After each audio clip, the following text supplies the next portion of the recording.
Ladies and gentlemen, good morning. Who, a writer asked, is going to give mankind a single system of evaluation for evil deeds and for good ones, for unbearable things and for tolerable ones? Who could impress upon a sluggish and obstinate human being someone else's far-off sorrows or joys? Who could give him an insight into magnitudes of events and into delusions which he has never himself experienced? Fortunately, there does exist a means to this end in the world. It's art, it is literature. It would surely have been difficult to imagine during our 18 Cold War years in America that such a diverse array of new Russian writers would be represented here in New York City in a major push by America to read and so to understand Russia. However, today I will speak to you about an author who, even in those years, hardly lacked for attention across the West, and with whose dramatic and timeless words I opened my remarks, my late husband, Alexander Solzhenitsyn. While most of you are well familiar with his novels, stories, and essays, little is publicly known about his archive. Today, I hope to help fill that gap. Alexander Solzhenitsyn archive is immense. It consists of 3 unequal parts. A small number of manuscripts and letters is found in the Russian State Archive of Literature and Art, RGALI, in Moscow. An even smaller part is in St. Petersburg, at the Pushkin House, Academy of Sciences, Institute of Russian Literature. These documents ended up in state archives prior to Solzhenitsyn's return to Russia in 1994.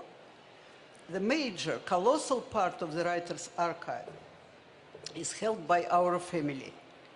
Per Solzhenitsyn's will, I and our son Stefan are its authorized keepers.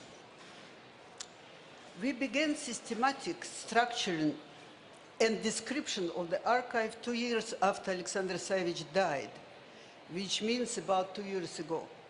At the same time, the archive is being scanned and transferred into digital form. But there is much work still to be done. So far, 1.5 people are working on it. The curator, Galina Tyrina, and I, but I dedicate less than half of my time. My priority task is to complete the publication of Solzhenitsyn's 30-volume collected works in accordance with the plan that he and I put together.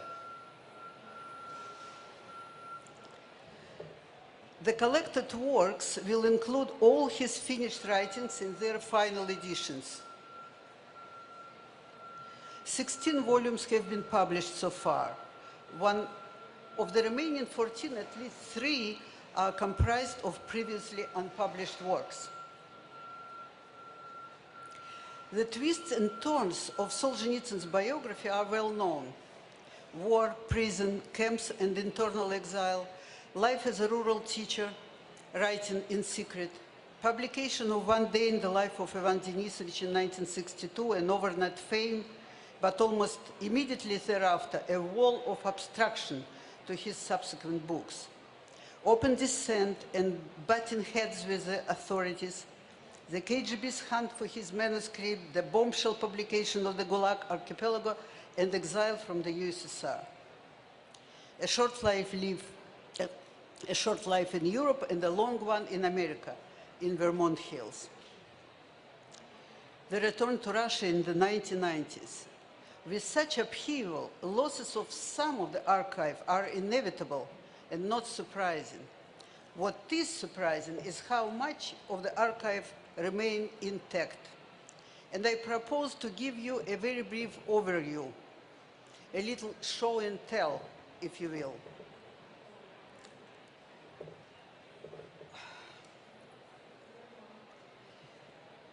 With the advent of the personal computer, the tools of the trade change for writers, composers, or even just ordinary people writing letters.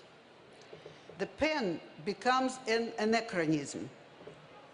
Alexander Solzhenitsyn is perhaps one of the last writers to leave a manuscript archive, and a huge one at that. All his works, beginning with childhood creations in school notebooks and ending with notes he made on the day he died, were written by hand. There were just a few exceptions, some editorial writings in his later years, as well as correspondence with people who were not acquaintances. At opposite to close friends, he always wrote longhand. Manuscripts of literary works. The archive contains both published and unpublished manuscripts. For example, more than a dozen notepads and notebooks with attempts at writing from Solzhenitsyn's childhood and adolescence, which he later marked as unfit to print ever. Here are adventure stories written when he was 8 or 9.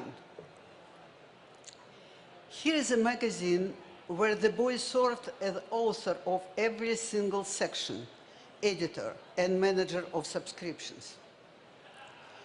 Plays. The poem Évariste Galois.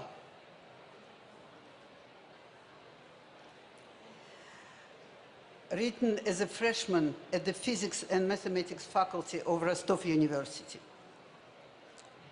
An early draft of the novella Love the Revolution, written at the Sharashka, a prison for scientists and technical specialists, described in the first circle. Solzhenitsyn had to write on the back of German paper, expropriated at the end of the war, which he cut into 4 pieces. An early draft of the chapters from August 1914 that describes his family, same location, 1948. A manuscript of Cancer Ward with annotation, not the final version. A lot of changes have been made on the typewritten version, which is now the main manuscript.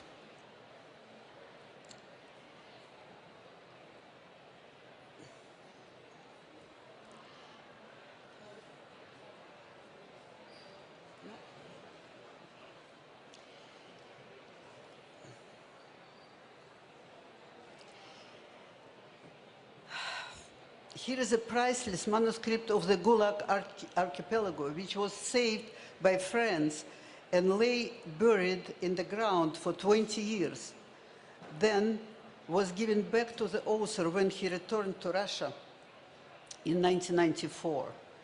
This manuscript is one of the main, if not the main, treasure of the archive. And here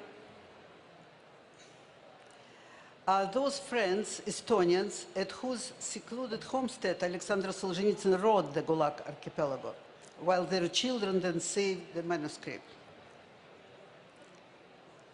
Here is the manuscript of November 1916, that is the second note of the Red Wheel.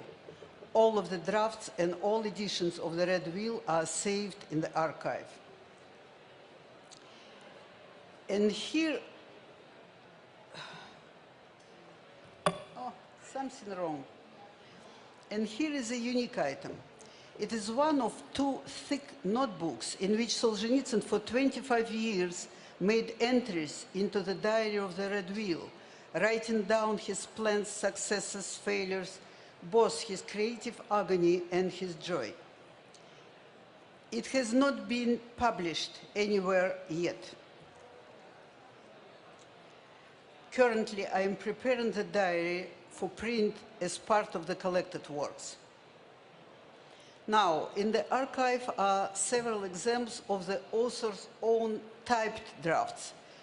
In his years of underground writing, as soon as he was able to obtain a typewriter, which in USSR of the 1950s wasn't easy, he would type his own manuscript and then burn the old ones to reduce the risk. Such a typescript then became the original. In producing it, knowing it had to be hidden, he reduced the volume by typing with minimal margins and line spacing. Here you can see his typescript of the novel in the first circle. This is version 3, the earliest of those that exist. The first two, handwritten versions, the author burned. No less important in the archive are the typescripts not made by the author, but with his copious edits. That is, intermediate editions that are of special interest to scholars. Here is a page from the story Times of Crisis, full of edits by the author. And here is a page from the Red Wheel, next to last edition. The typing is mine, but in the margins is his and my torrent of correspondence, with the pluses meaning he accepted my comments and the minuses that he declined them. There are thousands and thousands of such pages.